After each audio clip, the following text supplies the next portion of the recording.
Uh, I heard that there were some comments last week about the financial status of the city. So I want to address that this morning since I am now back. When I came into office in 2016, Moody, our credit rating agency, one of them, outlined 3 structural challenges for the city of Houston. They did it in 2016 and again in 2018. And the 3 structural challenges to the city of Houston: pensions. The second one that they mentioned was OPEB, the other public employment benefits. And the third was the revenue cap. When I came into office, the unfunded liability was $8.2 billion and growing.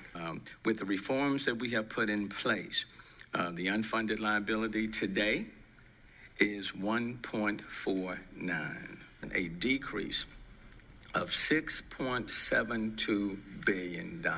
Now, I consider that paying down on the mortgage. Now, I heard last week that people were saying we were not paying down on the mortgage. I don't know what numbers they're looking at. The pension systems, they are more healthier today than when I came into office. Municipal, 63%. Police pension system, 85%. Firefighters pension, 93%. And that's because of the pension reforms that we have put in place. When I came into office, the unfunded liability for the OPEB was like $2.2 billion and growing. But now we have put in reforms. And if you look at page 3, post the reforms, over 30 years, instead of it being $9.1 billion, it'll be $4.5 billion with a projected savings of $4.6 billion. Now, I consider that paying down on the mortgage. Since I've been mayor, we've had to lower the property tax rate. We've lowered the property tax rate starting in, and since I was mayor. In 2016, it was 0.60. Then in 2017, it was 0.58. Then in 2020, it was 0.56. And in 2022, proposed to be 0.55. The tax rate has been going down. In almost every category, the debt has gone down. Street and drainage. When I came in, it was like right at $1.2 billion, now down to $728. On non-street and drainage, it was $1.1 billion, it's now down to $972. The only added component was, in order to get the pension reforms, we had to return to police the monies that we had borrowed from their pension systems over the last 20 plus years. And we had to return to municipal the dollars we had borrowed, the city borrowed from municipal over the last 20 plus years.